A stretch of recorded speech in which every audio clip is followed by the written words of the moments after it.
Hi friends, welcome to vocab with Nikunj. स्वागत है आज के एडिटोरियल एनालिसिस के सेशन में। यही आज का एडिटोरियल। और आज हम शाम को या थोड़ी देर में प्रोबब्ली एक वीडियो रिलीज करेंगे रीडिंग कॉम्प्रिहेंशन के टिप्स पे, तो उसको देखना मत भूलिएगा। ठीक है, चलिए शुरू करते हैं। तो ये है definition failure on China's decision to block terror attack for Russian leader. ठीक है, चाइना का जो डिसीजन है उसमें उन्होंने टेरर अटैक जो लश्कर लीडर है उनको ब्लॉक, जो टेरर टैग लग रहा है लश्कर लीडर पे उसको ब्लॉक करने की बात हो रही है। ठीक है, समझ में आया? आइए समझते हैं आगे। India must continue to gather evidence and build its case on cross border terrorism in international fora. Fora वाला अगला पहला वर्ड है, इसका मतलब होता है फोरम होता है ना, जहाँ मीटिंग वगैरह होती है, उसका जो प्लूरल वेरिएंट है वो है फोरा। ठीक है, पब्लिक मीटिंग और assembly for open discussion, any forum any meeting. तो जो इंटरनेशनल कम्युनिटी है, इंटरनेशनल मीटिंग होती है, उसमें इंडिया को क्या करना चाहिए? एविडेंस गैदर करनी चाहिए, सबूत जुटाने चाहिए और अपना केस जो है क्रॉस बॉर्डर टेररिज्म में उसको बनाना चाहिए। ठीक है, डेवलप करना चाहिए। Next word we have got is deja vu. Deja vu क्या होता है? डिजावू मतलब कि अगर आपको ऐसा लगता है कि आपने ये चीज पहले कहीं एक्सपीरियंस की है, तो इट्स नथिंग बट डिजावू। तो there is a sense of deja vu about China's decision on June 16 to unblock the UN Security Council designation of Lashkar-e-Taiba Deputy Chief Abdur Rahman Makki as a terrorist, given that Beijing had reportedly blocked the designation of the Jaish-e-Mohammed chief Masood Azhar in 2019 and other terror designations prior to that। ठीक है, लंबा वाक्य है, आइए समझते हैं। आइए पहले समझते हैं डेजा वू क्यों यूज कर रहे हैं यहाँ पे। देखिए क्या हुआ है कि बीजिंग ने, मतलब चाइना ने, जो जैश ए मोहम्मद चीफ के चीफ है मसूद अजहर, उनको जब उनपे यूएन ने कहा कि टेररिस्ट हैं वो, तो उस चीज को उन्होंने ब्लॉक किया, चाइना ने ब्लॉक किया। ठीक है, और दूसरी टेररिस्ट को भी उससे पहले ब्लॉक कर चुके हैं। क्यों? पाकिस्तान को सपोर्ट करने के लिए। ठीक है, पाकिस्तान पे अपना सपोर्ट दिखाने के लिए। तो ये कह रहे हैं there is sense of deja vu. Deja vu की फीलिंग आती है क्योंकि वो पहले हो चुका है। कब आई डेजावू की फीलिंग? जब चाइना ने 16 जून को 16 जून को ब्लॉक कर दिया। ठीक है, जो यूएन सिक्योरिटी काउंसिल है उस वो क्या कर रही थी? लश्कर ए तैयबा के डिप्टी चीफ को टेररिस्ट मार्क कर रही थी, लेकिन चाइना ने उस रीजन को ब्लॉक कर दिया। तो डेजावू की फीलिंग है क्योंकि वो पहले ब्लॉक कर चुके हैं। Next word we have got is pile. Pile का मतलब ढेर होता है हिंदी में, कूड़े का ढेर या किसी भी चीज का ढेर। ठीक है, here too the pile of evidence against Abdul Makki is considerable. That is part of the command and control of the UNSC designated group. LET later redeemed the Jamaat ud-Dawa, which is also a UN designated terror group, is in no doubt. यहाँ पे जो evidence का जो जितने सबूत इकट्ठे हो रहे हैं, मतलब काफी ज्यादा सबूत इकट्ठे हो गए हैं। ठीक है, अब्दुल मक्की के, वो कंसिडरेबल है, मतलब ध्यान देने लायक है। ठीक है, that is part of the command and control of the UNSC digital group LET later renamed the Jamaat ud Dawa. ठीक है, तो वो पार्ट है इस एलईटी के, जमात उद दवा के, जो कि यूएन डेजिग्नेटेड टेरर ग्रुप है। चूंकि यूएन ने डेजिग्नेट कर दिया है कि ये एक टेरर ग्रुप है। ठीक है, तो ये है। Next word we have got is prosecute. Simple word है, मीनिंग हमने पहले भी डिस्कस की है पहले। ठीक है, इसका मतलब होता है conduct a prosecution in a court of law. Prosecution क्या होता है? प्रोसिक्यूशन मतलब कि जो लीगल प्रोसीडिंग्स होती है ना किसी क्रिमिनल बिहेवियर के लिए, ठीक है, केस चलता है, उसे प्रोसिक्यूशन कहते हैं। तो prosecute is nothing but running criminal proceedings case. तो लश्कर तैयबा या Jamaat ul Dawa has been prosecuted in India. ठीक है, इनको पहले भी इनके खिलाफ केस चल चुका है, यूनाइटेड स्टेट्स में भी चला है और इवन पाकिस्तान में भी चला है। 26/11 जो 26 नवंबर को मुंबई अटैक्स हुए थे। ठीक है, and Makki was himself tried and sentenced by a Pakistani special court to 9 years imprisonment। मक्की को पाकिस्तान के कोर्ट ने 9 साल के कैद के लिए दिया था। ठीक है, टेरर फाइनेंशिंग चार्जेस पे। कि टेरर फाइनेंशिंग चार्जेस मतलब क्या होता है कि जब कोई आतंकवादी घटना होती है, उसको जब फाइनेंस करते हैं, वो चार्जेस लगे थे। ठीक है, चार्जेस की मीनिंग हम आगे देखेंगे। A ruling ओवरटर्न्ड a year later. तो ये इन्होंने 9 साल की सजा दी थी, अगले साल उसको पलट दिया, मतलब कि उसे नल एंड वाइट घोषित कर दिया, कैंसिल कर दिया इन अदर वर्ड्स। ठीक है, ओवरटर्न हमारा अगला वर्ड है, मतलब कैंसिल ऑफिशियली। ठीक है, याद रहेगा। Next word is convict. So he is on India's UAPA list of designated terrorists and also the US especially designated global terrorists with a $2 million reward for information that would convict him. तो ये जो क्या नाम है मक्की है, वो India की जो लिस्ट है डेजिग्नेटेड टेररिस्ट की यूएपीए की उसमें है. ठीक है, यूएस की जो specially designated global terrorist list है उसमें है, और उनके पास 20 लाख रुपए का 2 मिलियन मतलब 20 लाख रुपए हो गए, right.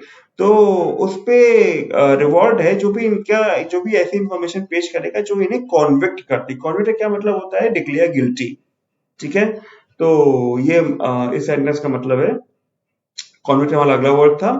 Next word we have got is overwhelming. तो given what India and the US which forwarded the proposal to put him on the UNSC's list 27 1267 list of terrorists linked to Al Qaeda and ISIL have called overwhelming evidence. New Delhi has termed China's move to place a hold on the process, this could delay it for as much as 6 months, as regrettable and extremely unfortunate. आइए समझते हैं. तो ये देखने के बाद ये देखने के बाद कि इंडिया और यूएस जिन्होंने प्रपोजल फॉरवर्ड किया था, ठीक है, प्रपोज किया था कि इनको जो UN United nation security council है उसके लिस्ट ऑफ टेररिस्ट में अलकायदा और सील में डाला जाए, ठीक है, मक्की के नाम को. उन्होंने कहा है कि बहुत ही स्ट्रॉन्ग एविडेंस है. ओवरवेलमिंग हमारा अगला वर्ड है, मतलब कि देखिए ओवरवेलमिंग का मतलब अर्जेंटली फेल्ड भी होता है, वेरी स्ट्रॉन्ग भी होता है. लेकिन आप देखेंगे अर्जेंटली फेल्ड यहाँ पे सूट नहीं कर रहा है एविडेंस के साथ, लेकिन वेरी स्ट्रॉन्ग सूट कर रहा है. ठीक है, एविडेंस बहुत स्ट्रॉन्ग है. न्यू दिल्ली तो ये देखते हुए कि इन्होंने प्रपोजल फॉरवर्ड किया था इंडिया और यूएस ने, न्यू दिल्ली ने जो चाइना का मूव है जिसमें इन्होंने टेररिस्ट टैक्स से हटा दिया है मक्की को, वो रिग्रेटेबल और एक्सट्रीमली अनफॉर्चुनेट बताया है. रिग्रेटेबल मतलब कि जिसकी आलोचना की जाए, और एक्सट्रीमली अनफॉर्चुनेट तो आप जो समझते ही हैं जो कि बहुत ही दुर्भाग्यपूर्ण है. Next word is acrimony. Interesting word. While China's action may be motivated by growing acrimony with the US and India, it is necessary to analyze the situation beyond bilateral tensions. क्या कह रहे हैं ये कि चाइना का action जो है वो मोटिवेटेड है. कैसे मोटिवेटेड है? जो उनकी बिटरनेस, एक्रिमनी, बिटरनेस या हार्शनेस ऑफ टेम्पर, मतलब जो भी उनकी दुश्मनी बढ़ रही है यूएस और इंडिया से, जो कि करवाहट है वो बढ़ी, करवाहट सही शब्द होगा, उसको उससे मोटिवेटेड है चाइना का ये मूव. क्योंकि पाकिस्तान के भी खिलाफ है यूएस और इंडिया, तो चाइना अगर यूएस और इंडिया के खिलाफ है तो पाकिस्तान को सपोर्ट कर सकती है, और सपोर्ट करने के लिए उसने मक्की से वो टेररिस्ट टैग हटाया है. ठीक है, लेकिन वो कह रहे हैं कि ये तो है ही, it is necessary to analyse the situation beyond bilateral tension. China के बारे में कह रहे हैं कि उन्हें जो दो देशों के बीच में जो सिचुएशन है, बायलैटरल अगला वर्ड है, मतलब अफेक्टिंग टू पार्टीज, जो भी टेंशन है उसको अलग रख के नॉर्मल चश्मे से इसको देखना चाहिए, एनालाइज करना चाहिए. ठीक है. Next word is a international term called grey list. ठीक है, ग्रे लिस्ट का मतलब होता है ये जो फाइनेंशियल एक्शन टास्क फोर्स है, ये मेरे ख्याल से इंटरनेशनल वो है, एंटिटी है. ठीक है, इसमें जब किसी कंट्री को मनी लॉन्ड्रिंग मतलब पैसा क्या इधर उधर करना और टेररिज्म फाइनेंसिंग के लिए अपनी लिस्ट में डाल देती है तो उसे ग्रे लिस्ट कहते हैं. ठीक है, ये ग्रे लिस्ट का मतलब है. Next word is loop hole. Loop hole मतलब कोई भी कोई भी ऐसी चीज जिससे कुछ लीगल चीजें को अवॉइड किया जा सके. जैसे कि टैक्स बचाने के लिए कुछ लूप होल्स होते हैं, तो अगर वो फॉलो करेंगे, शेल कंपनी चलाएंगे या फिर उनमें इन्वेस्ट करेंगे तो फिर टैक्स नहीं देना पड़ेगा, ब्ला. तो यहाँ पे देखते हैं क्या मीनिंग है. While China defence action on Makki and previous designation that it blocked at technical objections based on procedural loopholes, it is clearly part of a pattern of protecting Pakistan internationally. जो चाइना अपना जो action है मक्की के ऊपर, जब उन्होंने terrorist tag हटाया मक्की से, तो वो उसे डिफेंड कर रहे हैं. कैसे डिफेंड कर रहे हैं? वो कह रहे हैं कि ये टेक्निकल ऑब्जेक्शंस हैं. ठीक है, और based on procedural loopholes. Loopholes का मतलब ऐसा होता है कि एन एम्बिग्विटी मतलब कि जब चीजें स्पष्ट ना हो और एक चीज के दो मतलब निकल के आए, उसे एम्बिग्विटी कहते हैं. ठीक है, एम्बी जब भी लगे तो उसका मतलब दो से होता है. जैसे एम्बीवैलेंट मतलब दोनों हाथ से एक साथ लिखना थ्री इडियट्स याद है? उसमें जो प्रोफेसर थे वो दोनों हाथ से एक साथ लिखते थे, तो उसे एम्बीवैलेंट कहते हैं, ठीक है। तो एम्बिगुइटी मतलब कि दो अर्थ निकल जाए। And ambiguity makes it possible to evade difficulty और ऑब्लिगेशन। इवेड मतलब छूटना, बचना, यू नो, टैक्स इवेजन। तो काफी लंबे चले गए हम लूपहोल पे। लूपहोल का मतलब कि कोई भी ऐसी चीज जिससे कि किसी लॉ से बच जाए, ठीक है। तो चाइना ने कहा कि टेक्निकल ऑब्जेक्शंस हैं, प्रोसीजरल लूप होल्स है, मतलब लॉ में गड़बड़ी है, इसकी वजह से वो उन्हें टेरिफ टैक्स से हटा रहे हैं। लेकिन असली रीजन तो हम सबको मालूम है, हम तो डिस्कस कर चुके हैं, ठीक है। इट इज क्लियरली, जो कि यहाँ लिखा भी हुआ है, it is clearly part of a pattern of protecting Pakistan internationally. Pakistan को अंतरराष्ट्रीय लेवल पे बचाने के पैटर्न का पार्ट है ये। नेक्स्ट वाले चार्जेस जो हमने ऊपर कहा था डिस्कस करेंगे, हम 3-4 दिन पहले भी डिस्कस किए हैं। चार्ज तो मोबाइल चार्ज भी आप करते हैं, एंड बहुत सारे मीनिंग होते हैं चार्जेस के। यहाँ पे चार्जेस का जो मतलब है, इसका मतलब कि किसी पे कुछ इल्जाम लगाना, ठीक है, या स्टेटमेंट देना, बताना कि उन्होंने कुछ गलत किया है, ठीक है। तो ये था यहाँ पे चार्ज का मतलब है। आइए सेंटेंस पढ़ते हैं। It is also notable that as a result of China's objections or otherwise, none of the terror declarations under UNSC 1267 thus far against LDT commander Zakir Rahman Lakwi in 2008, Hafiz Saeed in 2009, and Masood Azhar in 2019 actually contains charges against them for any attacks carried out in India। समझिएगा, ये भी ध्यान देने वाली बात है कि China के ऑब्जेक्शंस या अगर ऑब्जेक्शन नहीं होते तो जो टेरर डिग्नेशंस हैं, ठीक है, जो नाम लिया उन्होंने, उनमें से कोई भी चार्जेस कंटेन नहीं करते हैं, ठीक है। Non terror designations actually contain charges against them for any attacks carried out in India, ठीक है।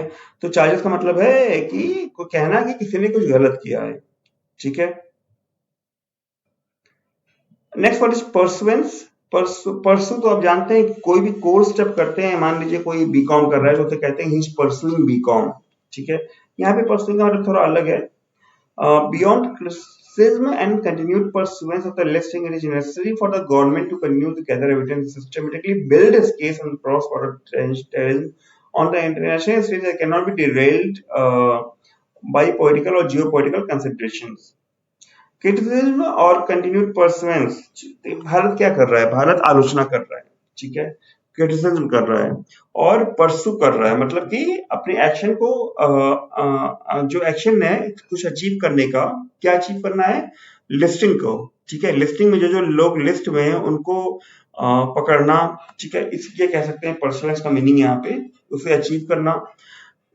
वो तो कर ही रहा है, लेकिन उसके साथ हिंदू ये कह रहे हैं कि ये जरूरी है, ठीक है, गवर्नमेंट को, कि वो सबूत इकट्ठा करते रहें और अपना जो केस है वो बनाते रहें, ठीक है, सिस्टमेटिकली। किस चीज पे? क्रॉस बॉर्डर टेररिज्म में, इंटरनेशनल स्टेज पे, ठीक है। और ये चीज जो है वो डिलेल नहीं हो सकती। डिलेल मतलब ट्रेन का पटरी से उतर जाना, या फिर कोई भी जो चीज चल रही है, कोई भी चीज चल रही है, जैसे ये यहाँ पे परसुएंस की बात हो रही है, ये अपने पर्पस से स्वे कर जाना या फिर डिफ्लेक्ट कर जाना, मतलब जिस रास्ते जा रहा है उस रास्ते से अलग हट जाना, ठीक है। तो वो डिरेल नहीं हो सकता बाय पॉलिटिकल और जियो पॉलिटिकल कंसिडरेशंस, पॉलिटिक्स के कारण से या जियो पॉलिटिकल कारणों से। तो ये था आज का ट्यूटोरियल। अगर कोई चीज समझ में नहीं आएगी तो वीडियो दोबारा देखिएगा, ठीक है। और आज जो शाम को वीडियो अपलोड करेंगे उसको देखना ना भूलिएगा, रीडिंग कॉम्प्रिहेंशन की टिप्स पे है। Thank you for watching, bye bye.